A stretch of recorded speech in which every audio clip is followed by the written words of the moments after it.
Hi, everybody. Welcome to this Education USA session about personal statements and how to write a good personal statement for your US graduate applications. I'm Ana. I work for Education USA Spain, and today we are with Katie. She is a representative of North Carolina State University, and we're also going to have a speaker from UC Davis Law who will be talking, more about how we can prepare for this part of the application and how we can try to make the most of it so it can impact our application and we can actually complete the application and have a strong one if we want to get admitted to US universities. Okay, so thank you again. Let's start with the session. First of all, Education USA. So who we are. We're part of the Department of State network of advising centers. So this means that we are not only one center, there's Education USA centers all over the world. We have two centers here in Spain, one in Madrid and one in Barcelona. So, wherever you go or wherever you're from, you can always reach out to your Education USA advising center and we can, help you with more information about studying in the US. What we do is we offer accurate, comprehensive, and current information about opportunities for US study at accredited higher education institutions. And this means that our services can be like academic advising. We do it more in an individual level, but also like in group settings. We do information sessions that could be about general information about the process or like things you need to consider if you want to go study in the US, but also we do more specific, more topic specific information sessions. We also do them in collaboration with US higher institutions, higher education institutions like the one today. We offer university fairs where you can, come and meet the representatives and ask them questions and learn more about their programs or their scholarships.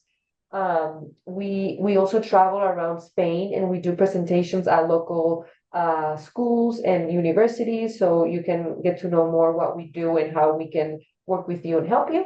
And finally, we also have a group advising program called CCC, Competitive College Club, which is more aimed to students that want to do the undergraduate degree in the US, and we help them with the process. The thing is that all of our services, everything that we can offer you and that we can help you with is free since we are a public center and we're part of the Department of State. So this is a great resource, a great opportunity for you to, take advantage, ask us questions, participate in our sessions, come to our events. So you are informed and you can actually go through the process if you're interested with a helping hand. What are we going to talk about today? So this is the agenda. We're going to talk about, as we said, about personal statement, how it is very important and powerful in your application. We're going to also talk about what programs seek, tips to have in mind, questions to answer, other important topics. And then we're going to also learn more about these two universities, NC State and UC Davis School of Law. So you also can get to know more what it's like to study there, what programs they have, how can you get a scholarship maybe, or what's the day-to-day in this type of institutions. Finally, at the end, we're going to have your questions, the Q&A. So if you have a question or you want to review something that we talked about, please feel free to use the Q&A box and we will be looking at those at the end and we'll make sure that your question is answered. Okay. All right, so I think that's all for me to say. I'm gonna leave the experts to talk about this topic today. Thank you so much for joining us. This is very valuable for our students, and we really hope that this session is useful for everyone. Thank you. Yeah, thanks for everyone for being here. Just to introduce myself, my name is Katie. I'm the International Admissions and Recruitment Manager at NC State. So your personal statement really is a powerful tool for your application. So it's an essay, and it can honestly be the most crucial component of your completed application. So it's the chance for you to show your personality to the admissions community and for them to see you beyond just a list of grades that you got throughout college previously, right? So Your transcripts and scores can only say so much about you. And what really determines who gets into those programs is what the student outlines in the personal statement once they've completed the transcripts and scores. So you should talk about your educational objectives, your research fit, extracurricular activities, and personal drive. Like really relate yourself to the program. So it serves as a true introduction, which in a lot of times leads to the admission even where other stats are comparable. So if your transcript, if you didn't get the grades that you wanted, if they're a little bit behind, or you didn't get the score you wanted on your exam and you feel a little behind, your personal statement can really help make up that difference. So the entire goal of your personal statement is to demonstrate that you have the academic credentials and the personal wherewithal to excel in the university's program. So there's a couple few things that you want to make sure to highlight in your personal statement. So the first being fit and commitment. So do your goals align with the research interests of the program and of the faculty? So it's always a good idea to get to know the faculty in your program before you even complete the application.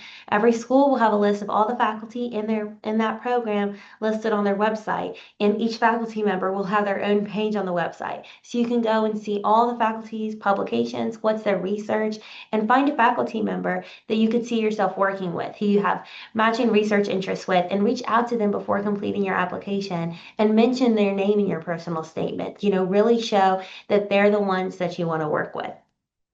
Also, your dedication. That just goes to show you're dedicated, you did your research about the program, and you have a deep interest in this subject, and that you can show a history of determination as well. You can say, for me, obviously, I work in international education, so I could say ever since I started college, I always knew I wanted to be in international education. I wanted to learn about other cultures and learn new languages. You can talk about your past as well and talk about this is something that you've always been interested in. So, your uniqueness is important as well. So, any special strengths that you have or special experiences that you've had, kind of think this of, for instance, if there's any stories that you would love to tell if you got the chance to interview for the program. This is your opportunity to explain those things that you would explain if you had time to do an interview. You can show the worldview that you bring to the cohort. So a lot of times it is a pro for programs to have international students because they want a diverse student body that has diverse thoughts, right? So you coming from a different country, you bring a unique worldview. So be sure to emphasize that in your application and just talk about the different things that you can bring to the program from your research interests and previous experiences.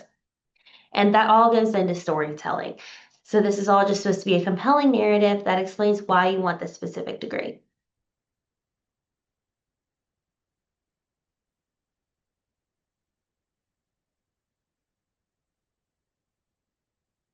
Okay, so we have a few tips that we're going to go through for you. So the first tip is that you should be professional and polished. So you should address professionals by their accurate titles and avoid using slang or jargon. For instance, when you're mentioning professors, most of these professors are going to have their doctorate. So they always like to be called doctor and their last name rather than their first name. So it's just important to avoid slang, don't make it too casual and use professional wording as well, and make sure your grammar is great. So I know especially if English is your second language, it might be, easy to make grammar mistakes. I know people who have English as their first language are making grammar mistakes all the time. You'd be amazed on how often that students will work so long on a personal statement, but they accidentally included a bunch of grammar mistakes, and that can really take it down a notch. So make sure to proofread vigorously and have other people proofread it as well to give you their opinions. So for your voice, it should be a personal, professional tone, and it should be active voice. So when you're writing, if everything you're talking about is the past, that's not so good. It should be present and future based, right? You can talk about I've always been interested, but you shouldn't say I was interested, if that makes sense, right? So you want to make sure it's future focused to show the committee that you are thinking about your future in the program. And authenticity is really important as well. So you want to avoid cliches. You want to be genuine. So admissions experts read thousands of essays. It's easy to see when words feel forced or exaggerated, or if it was just a prompt put in ChatGPT. That's really obvious in your essay. So you want to make sure that it's genuinely from you. And you can use, for instance, Grammarly to help double check your grammar and things like that. But make sure that the words are coming from you and that you're writing an honest essay that really shows who you are as a person. That's not something that, ChatGPT can do for you because they really don't know you that well. It needs to be, coming from your heart.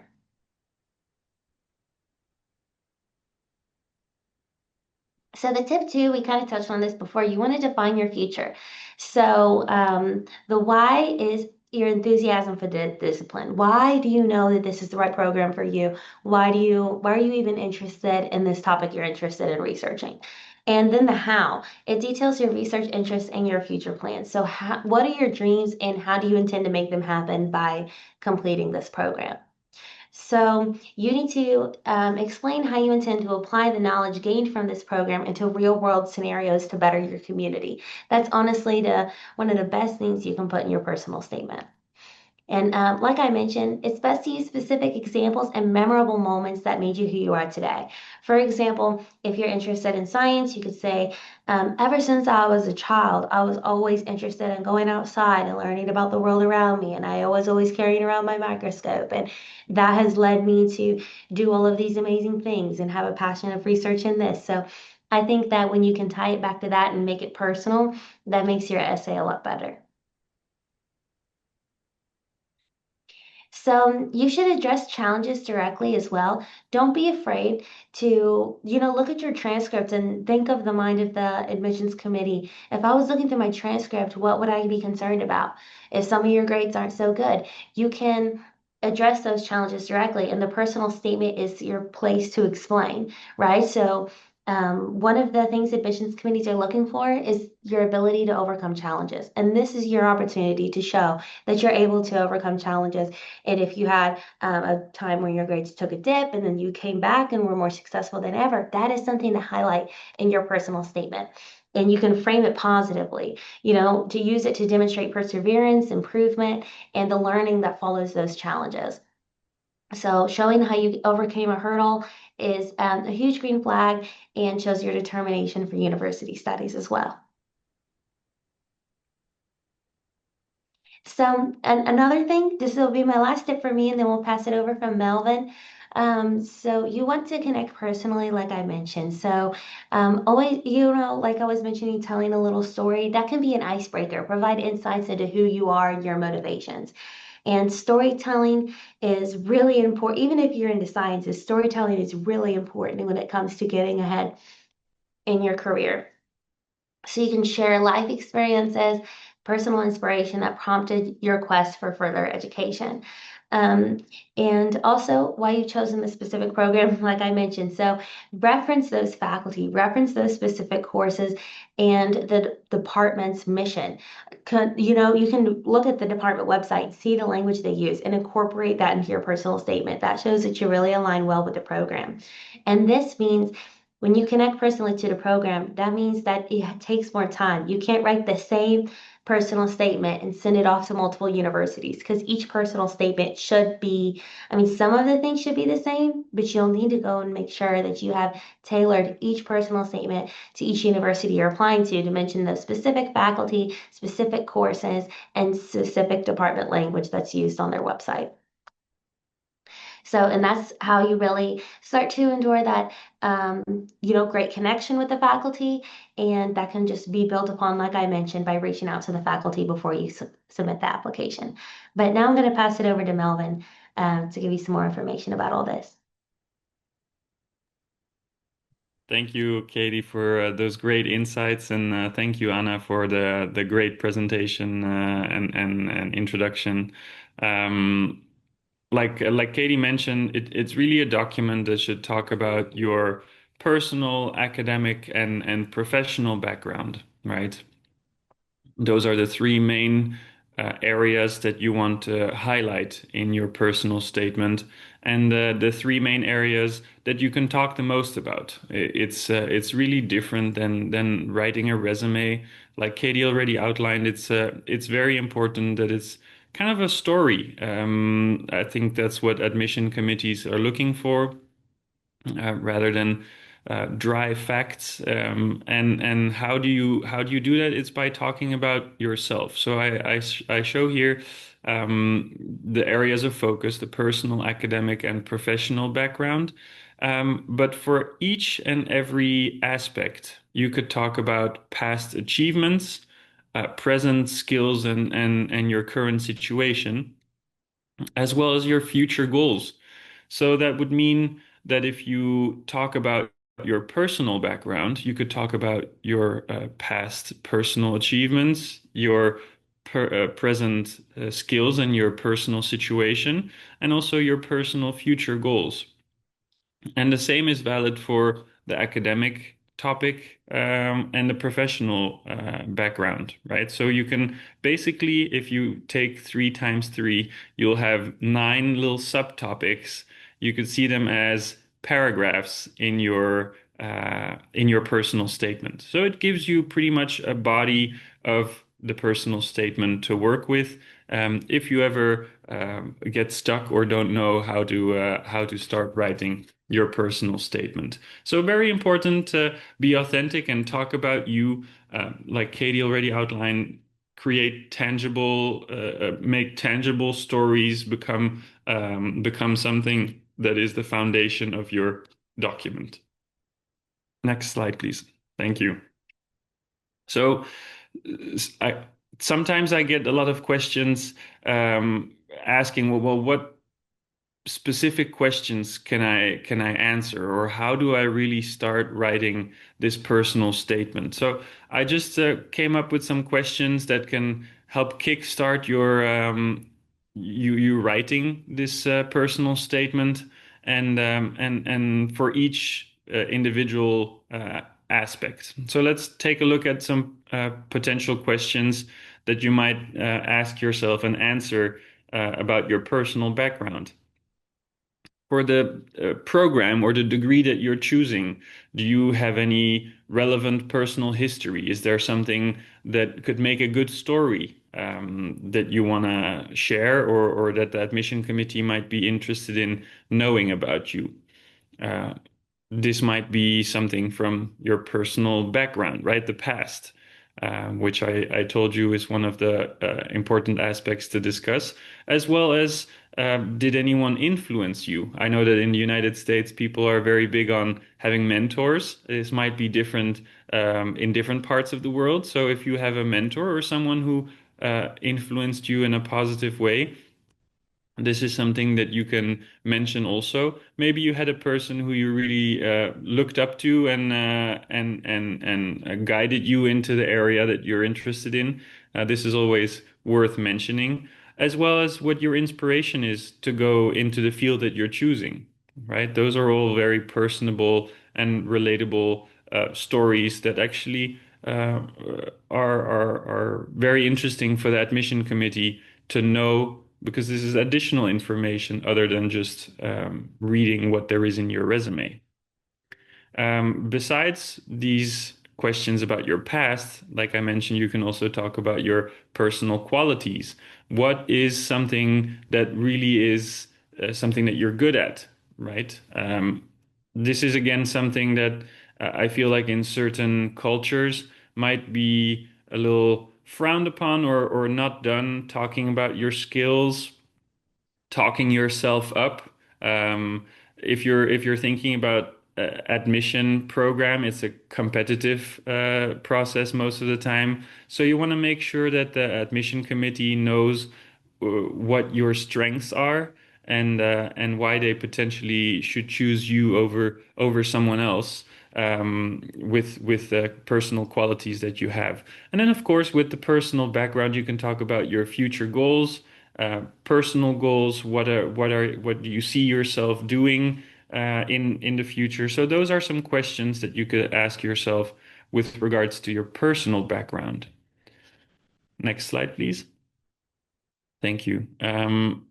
So with regards to academic background, Katie already briefly touched upon this subject, but you can highlight significant things like your GPA, class ranking, your class percentage, if you graduated with honors, or if you were top of your class. Of course, these are great things to highlight. But if we go to the next slide, and this is again something that, or at least something that I want to add to that, is that even if you are not top of your class, and this is something that Katie mentioned, if you're not top of your class, if you didn't have the highest grades, we still want to know how you did, how you overcame the challenges that were thrown to you, and that also shows perseverance and strength of character that admission committees are looking for. And then finally, you want to, of course, talk about your professional background. Now, there are differences if you're a student versus a professional that is pursuing a degree, right? So it will be slightly different. That's why I made two columns here. One, experiences that you can elaborate upon as a student. They'll be very different than if you're a professional. So as a student, you could talk about your internship, if you participated in any clinics, if you've done any research, if you were part of any student journal, or if you've done any community service or participated in leadership activities or any type of extracurricular activities. I always think it's very important to give these examples because a lot of students feel like, oh, I haven't had any professional experience, so I don't have anything to mention in my professional background, or I don't have any work experience. But there are so many things that if you think about it a little bit deeper and look carefully at what you've done in the past, there's always things that you can come up with that are valid experience and that show interest and particular areas that you're choosing. Now, of course, it's easier to talk about your professional background if you've been working for a varying range of years. So, as a professional, you might want to talk about the number of years you've been working, your experience in the field of work that you've had, and how that might be relating to the degree that you're trying to go into. And again, if you're part of any professional organizations, if you've done any leadership activities or community service, but also examples of your success. You could talk about particular cases or particular projects that you are very proud of, whether you have done it alone or in group projects, and why it was such a success for you. So these are some questions to think about, or at least to get you going, whether it is on the academic, professional, or a personal background. Now, there are some important topics to discuss, and it's a little bit of a rehash, but what Katie said, but I think it's important to re to talk about them again because they are very important. It's talking about the reason you're applying to a program, right? You're not saying, well, I don't know what to study, so I guess I'll study this program and I want to go to this university because it's I don't really know. You know, you want to be enthusiastic, you want to be specific, you want to show the reason you're applying for a specific program. Maybe they are the best in a particular area that you're looking for, or there are some classes that you're really excited about. Also, how this particular program will benefit your future. It shows that you have a clear outline of what you see yourself doing and how this program might help you achieve those goals. And also why a particular school. Like if you're applying for a particular school, don't just apply with one document to each school. I feel like every school will kind of understand that they're part of a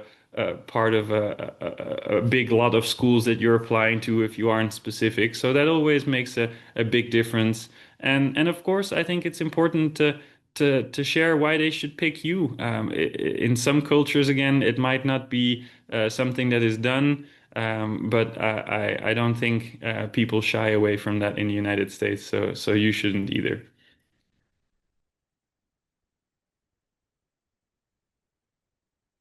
I'll give it back to Katie to talk a little bit about North Carolina State. Thanks, Melvin. So now that you all are complete experts on how to write your personal statement, I'm sure you're looking at a bunch of different options for different universities that you can study at in the United States. So here today, we're just going to show you two of the great options out of thousands and thousands of options that you have. So for me, I'm representing North Carolina State, or everyone calls us NC State. So, an NC State education really is the key to whatever door you want to open. If you're not familiar with North Carolina, we are a state on the East Coast of the U.S., and what we're really known for is we're known for having the mountains and the beach. So, we're one of the only states on the East Coast, anyways, where you can have go be at the mountains and be at the beach in the same day. Actually, I just moved to North Carolina in October, and I always knew I wanted to move to North Carolina because it's a really great state. Everyone is really friendly here, and there's a lot of really great opportunities here as well. So we're located in the Research Triangle. So that's the biggest Research Triangle park in the entire United States. And that's why the Washington Post has named us the number one city in the United States that college grads find jobs after graduation. You know, we have 75 different companies that have offices right on our campus. So students don't even have to leave campus to have those internship opportunities. So if you're interested in business, that's a really great opportunity. Business is one of our biggest programs, so we're also really well known for engineering. We have some of the best textiles programs in the United States as well. But we also have great programs in topics like international studies, psychology. We're really known for it all. Whatever you want to study, you're going to be working with, faculty that are some of the best in their field. We're an absolute research powerhouse, where everyone kind of works together to really make a difference in the world. So we have 200 different master's and doctoral programs that you can choose from. And it's all located on a campus that's full of legendary landmarks, beautiful outdoor spaces, and all mixed in with state-of-the-art facilities. So people say that, most cities are a city with a park inside. Raleigh, where we're located, is really a city that's within a park. As you can see from the picture that I put up campus there, we have that's their bell tower, which is kind of our most iconic landmark on campus. But if you are interested, you can scan the QR code there, and that'll allow me to follow up with you after today. But yeah, thanks, and I'll pass it back to Melvin now. Thank you, Katie. Very interesting to learn about NC State, and I'll take you to the other side of the country, to California on the West Coast, where we're a top-ranked public university. UC Davis is part of the UC system, which is a group of 10 universities that share same system, same libraries. It's all over California. UC Davis is ranked top 10 in the US as public universities, according to US World News Report.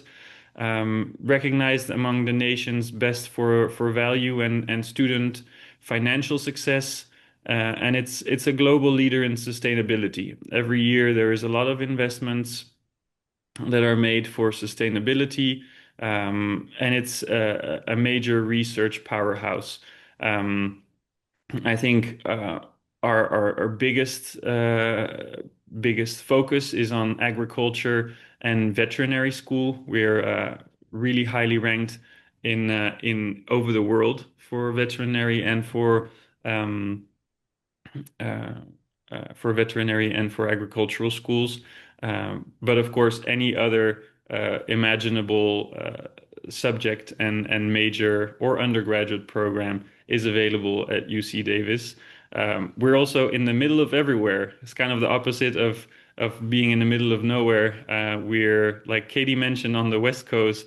We are a day trip away from the beach, the snowy mountains, San Francisco, which is a major hub, Silicon Valley, which is in the South Bay, and six national parks. So that makes for a pretty awesome central point to discover all of California. And we're also right next to the capital of California, Sacramento, which is the next big city over, which is only 15 miles from Davis. This is an awesome experience to live so close to Sacramento. We're also a safe and friendly college town with a huge international community, very open and open-minded culture and people here, welcoming people from all over the world. I myself moved here from Belgium and the Netherlands 5 years ago, and I find myself very much at home here. You can find your community in more than 800 student clubs and organizations in one of the most bike-friendly cities of the United States. I really relate to that because I come from the Netherlands, close to Amsterdam, and it is really but the bike infrastructure is really quite incredible with vibrant farmers market, like I mentioned, not only veterinary but also agriculture is a very big part of UC Davis. So the farmers markets and the local farmers and events are amazing, together with very inclusive and diverse student population, and with a unique downtown full of shops and dining options. So thank you all. If I may speak for everyone here on the panel and for Anna. Thank you all for your attention, and I would be happy to connect with each of you